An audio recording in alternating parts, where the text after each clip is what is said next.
తమ్ముడు మోతీలాల్ నాయక్ 7 రోజుల నుంచి ఆమరణ నిరాహార దీక్ష చేస్తూ ఉంటే ఈ రాష్ట్ర ప్రభుత్వానికి కనీసం చీమ గుట్టినట్టు కూడా లేకపోవడం చాలా దురదృష్టకరం. మోతీలాల్ నాయక్ను ఈరోజు దీక్ష విరమించాలని బీఆర్ఎస్ పార్టీ పక్షాన మేమందరం కూడా ఆయనను కోరే ప్రయత్నం చేశాం. కానీ మోతీలాల్ నాయక్ మాత్రం ఇది నా ఒక్కరి పోరాటం కాదు, తెలంగాణ రాష్ట్రంలో లక్షలాది మంది నిరుద్యోగుల పక్షాన నేను పోరాటం చేస్తా ఉన్నాను, ఈ ప్రభుత్వం నిర్ణయం తీసుకునేదాకా కూడా దీక్ష విరమించను అని చెప్పి మోతీలాల్ నాయక్ గారు గట్టిగా చెప్పడం జరిగింది. కానీ మేము ఆయనను పదే పదే కన్విన్స్ చేసే ప్రయత్నం చేశాం. అందరం మీ వెంట ఉంటాం, కలిసి పోరాడదాం, ప్రాణం ముఖ్యం, తల్లిదండ్రులు నీకు లేరు, తండ్రి లేడు, తండ్రి లేని పిల్లడు, నీకు అనేక బాధ్యతలు ఉన్నాయి, దీక్ష విరమించాలని చెప్పి మేము చాలా రకాలుగా మోతీలాల్ నాయక్ను కన్విన్స్ చేసే ప్రయత్నం చేశాం. ఈరోజు ఈ ప్రభుత్వం ఎట్లా తయారైందంటే మొద్దు నిద్రపోతా ఉంది.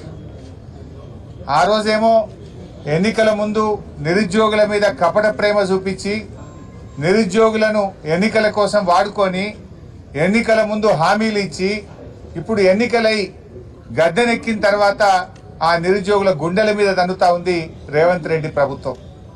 ఓడ దాటేదాకా ఓడ మల్లప్ప, ఓడ దాటినాక బోడ మల్లప్ప లెక్క నేటి కాంగ్రెస్ ప్రభుత్వం ఈ పార్టీ యొక్క పరిస్థితి తయారైంది. ఆనాడు నిరుద్యోగుల కోసం మరి ప్రొఫెసర్ కోదండరామ్ గారు కానీ, అదేవిధంగా రియాజ్ కానీ, బల్మూరి వెంకట్ కానీ, మురళీ గారు కానీ, రేవంత్ రెడ్డి గారు, బట్టి విక్రమార్క గారు, వీళ్ళందరూ అశోక్ నగర్లో కోచింగ్ సెంటర్ల చుట్టూ తిరిగారు, బస్సు యాత్రలు చేపించారు. రాహుల్ గాంధీ గారిని కూడా అశోక్ నగర్కి తెచ్చి మాటలు ఇప్పించారు, ప్రామిస్ చేపించారు నిరుద్యోగులకు. మరి ఏమైపోయింది? ఇలా మీకు మాత్రం ఉద్యోగాలు వచ్చినాయి, నిరుద్యోగులకు ఉద్యోగాలు రాలేదు.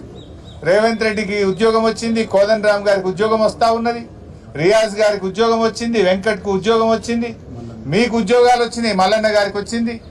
కానీ నిరుద్యోగ యువతకు మాత్రం ఉద్యోగాలు రాలేదు. ఎందుకు మీ గొంతులు మూగపోయినాయి అని నేను అడుగుతా ఉన్నా.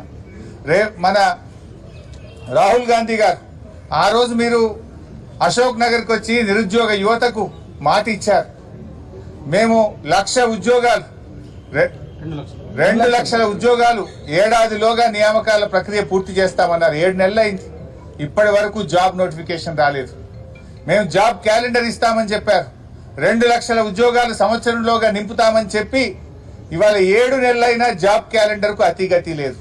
రాహుల్ గాంధీ గారికి మా నిరుద్యోగుల బాధలు వినబట్టలేవా అని నేను అడుగుతా ఉన్నా. మా నిరుద్యోగులు ఇవాళ ఆమరణ నిరాహార దీక్ష చేస్తా